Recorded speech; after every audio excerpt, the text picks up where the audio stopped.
Hello folks, I want to start today's video off with a question to you, and that question is, if you had to pick a car outside of Tesla, a fully electric car, which one would it be?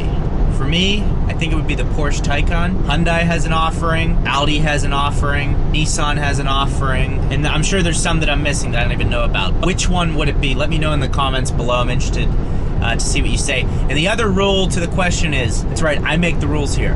You have to be able to get it, like, you could get it within the next few months. Not like lucid, like, yeah, it'll be available in the next decade. Like, no, you have to be able to, like, VW, the ID4, I'm interested to see what you guys would choose if you could not choose a Tesla, because Tesla is the king. I almost have 8,000 miles on my Tesla Model Y already, so I am going to do a 8,000 mile review, 10,000 mile review. I'll probably be doing updates every 5,000 miles. I drive so much for work that that's going to happen quickly. So it's good for you guys because you get to watch what happens to the car over time, things I notice, and then I get paid per mile. So you know, everyone's winning on this channel here. I just saw a billboard on the way to Tucson and it said, need answers, God is the answer, and there was a number to call. Like, what scam is set up behind that number? You know what I mean? Like, what? God is the, having problems, call us and give us money. We'll fix them. Title of today's video is why Tesla is the only EV you should consider buying. So the Tesla fanboys, you're just gonna love this because we're just gonna be stroking Elon's hoagie all video. It's gonna be great. It's gonna be great. So I've separated the video into 4 different categories. If you want, check out the timestamp down in the comments. I'll pin my comment, the timestamp, if you want to kind of skip around to see what the different categories are. If you don't want to sit through the whole video, I understand. The first category is fun. And when I say fun, that could mean a lot of things. For me, the 2 fun things are the infotainment and the sound system. The infotainment system in the Tesla Model Y and the Model 3, it's the same thing, is so incredibly good.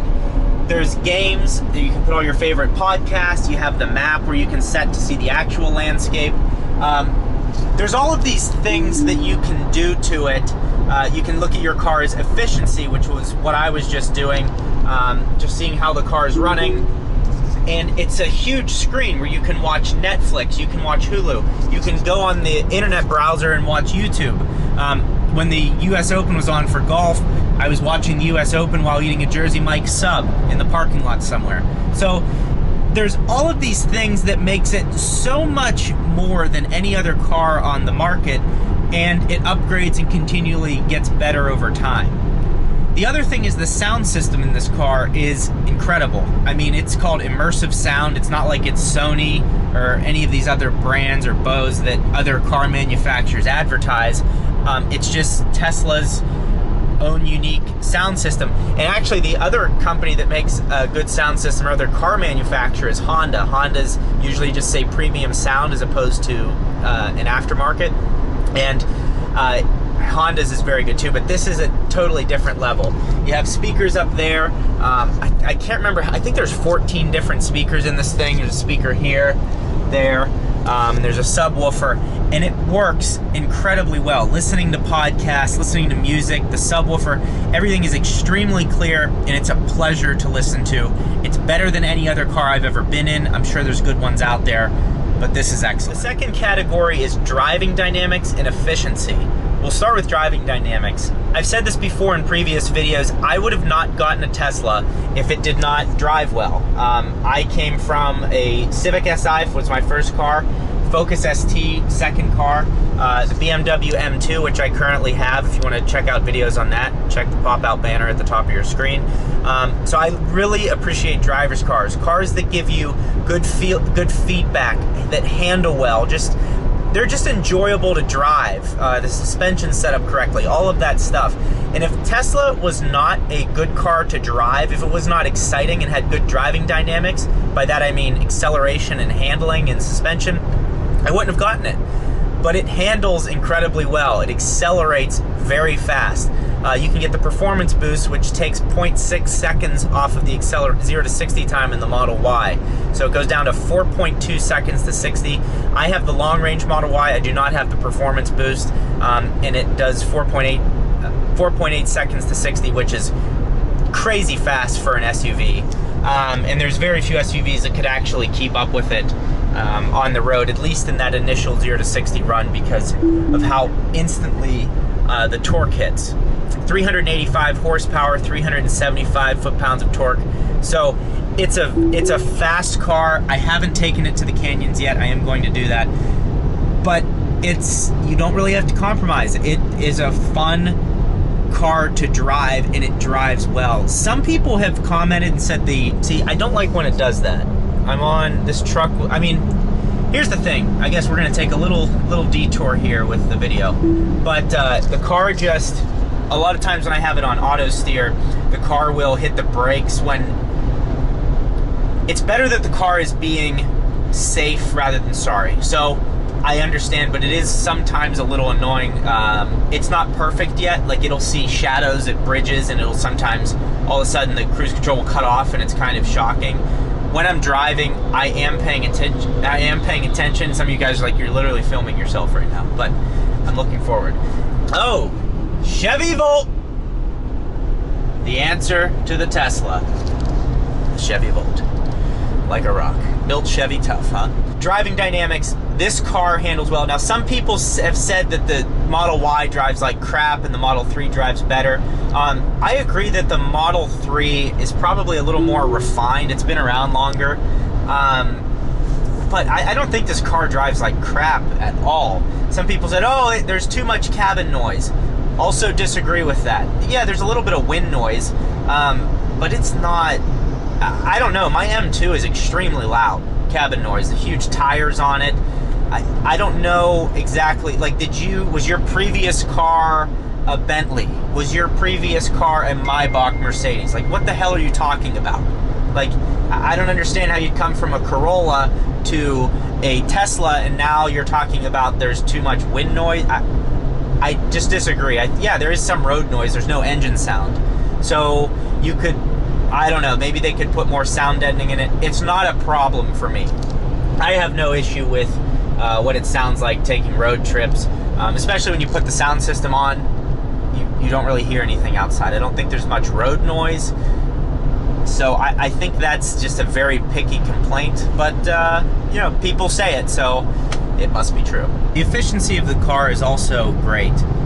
Engineering Explained did a great video on his Model 3. He did a 1,900-mile road trip, and over that 1,900 miles, it used the equivalent of 16 gallons of gas.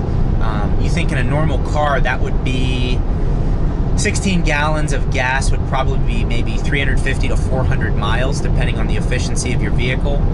This car is extremely efficient, so I'm running at 342 watt-hours per mile, and that's a little high. Normally the car is running under 300, but it's actually pretty windy outside in Arizona right now, so I think I'm into the wind, which is why it's not running as efficiently. Just having a car that you can drive and it's efficient. Yes, it's electric, but it uses that power efficiently. The Porsche Taycan, for example, it can get 190 miles of range, and that's if you drive it like the speed limit. Like, you're obviously not going to drive that car just putz around in it. It's because it accelerates quickly. It's fun to drive. It's immediate performance. But Tesla's batteries are just better. Now, can I explain why they're better? No, I have no clue.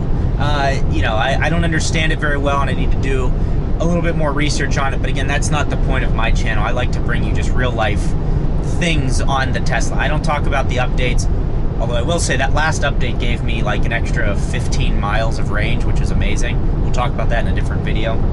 But it's an efficient car, so the energy it gets is used efficiently while you're driving it, and more efficiently than any other electric car company in the world. Category number 3, practicality. Currently, every Tesla that is available for sale is practical. The only thing holding you back, and when I say practical, I mean you could daily drive them with a reasonable commute. I am on the more extreme end of being able to drive an electric car every day. it could not be my only car, because there's certain days when I use up all my mileage and then I have to go back home, get my M2 and take that out because it doesn't charge quick enough, or I'm not near a charger, or I guess I could go to a supercharger. I digress. But it's not that I'm driving 300 miles a day, it's that the car's range compared to the speed I drive doesn't quite add up all the time. So what I'm saying with practicality is, if you have a 30-mile commute and you go just 30 miles to 30 miles from, and that's it, or a 15-minute drive or whatever, you could drive a Tesla on a daily basis, and the charging network's excellent, so you could take it on road trips. All of the cars are spacious. The one thing that I'd say maybe is not practical is the cost. The cheapest Tesla is currently $37,900, and that's an expensive car. There's no doubt about it. That's an expensive car. You can get a lot more car in like a Honda Accord that gives you more space, and then you don't have to worry about charging or anything like that. You just put gas in it and go. But it's not going to have the same driving dynamics, not going to have the same excitement as a Tesla does. However, if you factor price out, these are extremely practical cars. The Model 3, smaller car, but I think it's considered a mid-size, has luxury features, it's fast, and it has space for people and your luggage. Model Y, extremely practical, all kinds of storage, headroom, can fit a third row, which I think is kind of gimmicky. You'd have to be a child to fit back there. The Model S, which is tons of space, that's probably the most practical of all of them, simply because of the range. I think it starts at 402 miles of range, which is incredible. Also, kind of funny, you changed the price to $69,420. You think most manufacturers, you have to fight to get the discounts and negotiate, and the CEO of the company just tweeted to be that much better than Lucid Motors. So very interesting that they're able to do that. And then the Model X it's a practical car, but very expensive. Probably the least practical of all of them because of price and how the doors go up. I feel like that can be a nuisance at times, but again, it's an SUV with a lot of space. It's not like it's like the Roadster will not really be a practical car because of the reduced storage space. Wow, I was just thinking of the Roadster like it had an engine in the back, so I guess the storage will actually be very good in the Roadster.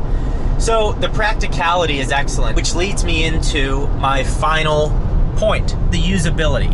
And when I talk about usability, I'm talking about the charging network. The charging network for Tesla is by far the best. And, you know, it's also, you could also argue, well, there's all of those other chargers like the NEMA 1450 or equivalent plug that will charge at 30 miles an hour. But that's the problem. It charges at 30 miles per hour. I can't take a road trip and have to charge my car for 5 hours. It's just not practical. Tesla, I can go to a supercharger, charge at 590 miles per hour, and there's 17,000 of them across the United States. And the supercharger experience is nice. I've seen people bring weights to superchargers, they bring jump ropes, they work out, or they go eat McDonald's. You know, you can do, there's two different types of people. And you can do whatever you want. Yesterday, I had to go down to Tucson for work. I'm heading down there right now. And I handled a bunch of email. I got some things done, got new sets ordered in. So I was able to handle some things while the car was charging up. I charged it for 15 minutes, got all the range I needed, and headed home. So in 15 minutes, you can get 158 miles of range. And it's a nice experience. It's a unique experience. You get out, you stretch your legs. If you watch the video, click on the top of your screen. I just went to the Grand Canyon with 5 people in the car, and they were fine. I will say, having a 5th adult sit right in the middle, that's not comfortable for them. But if you traveled with 4 people, you have plenty of room for your luggage, and you have plenty of room for 4 adults. So there's plenty of leg room back there, but adding that 5th adult, sitting in the middle seat's never comfortable. So just something to consider. But check out the Grand Canyon video. It's a good, gives you like a good user experience of doing a road trip in a vehicle with 5 adults. But that kind of concludes the video. I mean, the practicality part, in my opinion, is the most important part. Range is important as well, but practicality, you've got to have that charging network, and the fact that Tesla had the foresight to invest in that charging network and understand that people want to do cross-country trips. People want to drive 20 hours to the beach. People like driving. And the fact that they had the foresight to support that, put the charging network in, is why Tesla is so far ahead of everyone else. Yeah, Lucid, and they're talking about 600-mile range, and we're going to do this, we're going to do that, and I truly hope they get there, because I'd love to have another option other than Tesla as far as an electric vehicle goes. But right now, Tesla is the only reasonable EV you could possibly consider buying, simply because of the charging network and being able to drive somewhere confidently, knowing you will be able to fill up, reduces the range anxiety. I just can't say enough about how smart it was for them to invest in that early and just make it simple. You can use, if you use my referral code, or if you have another referral code and you want to order a Tesla, mine's down in the description below. But just getting that initial 1,000 miles for using a referral for free. I mean, why are other manufacturers not doing the same thing in something else? Like if you refer someone, you get free oil changes for 2 years. I don't know. But there's so many things that Tesla does that's right, and the charging network is what sets them apart, and the reason that I can't even consider anyone else for a while until they have something similar.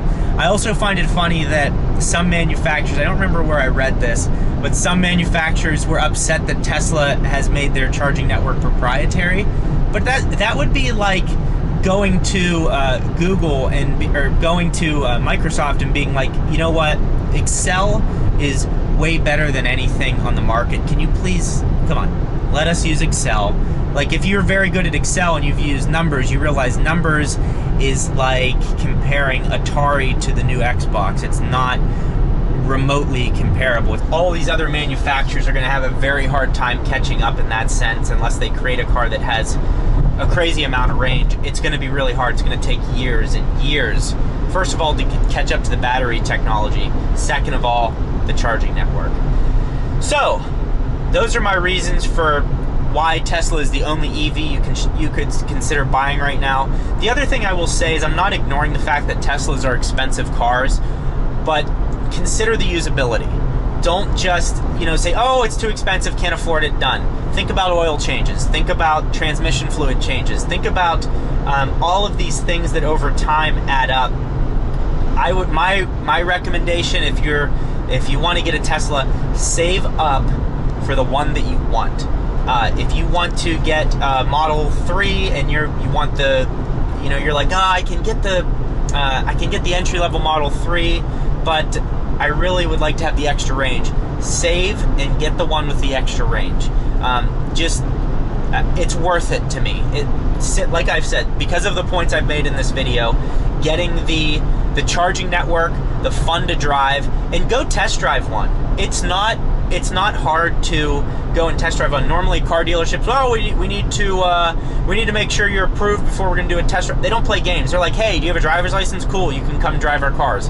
In Hawaii, they let me take one out. Click the video at the top of your screen. That was the first time I drove a Model 3. They just gave me the keys for 2 hours. They just said, take it, enjoy it, because they understand how good their product is. They just let you take it and enjoy it. I think the minimum they would give it to you for is like 30 minutes. They'll say, take it for 30 minutes, take it for a spin, enjoy it. So go do that. There's no barriers to being able to do that. Schedule it, drive, make a fun day out of it. It's worth your time. So my advice, Tesla's the only way to go right now. Save your money. It's the only way. Save up for it if you want to get an electric vehicle. If you can't afford it right now, just save. Be patient. It is totally worth it in the end. You're getting the product that has the best support, and it's the most fun to drive. And the community is very supportive as well. They're great. So, thank you for watching. Sorry for the long rant, but I got to get the good word out there. I can't just lay back. I can't just lay back and let these other manufacturers see people put $5,000 down on the Badger and it's not even a real thing. I mean, I don't know. I am excited for the new Hummer though. That's sweet. But again, also the new Hummer has 11,000 foot-pounds of torque, it says on the website. Does anyone know if that's a typo or if that's actually what it has? I don't see how that's possible, but maybe it is. Maybe it is. You have to let me know. thank you for watching. I know it was a lot of talking, but I think it was good information if you're looking to buy a Tesla. And if you love Tesla, it's just good hearing positive things being said about it. The stock price is now up. This video has dropped. You're welcome. We'll see you in the next video.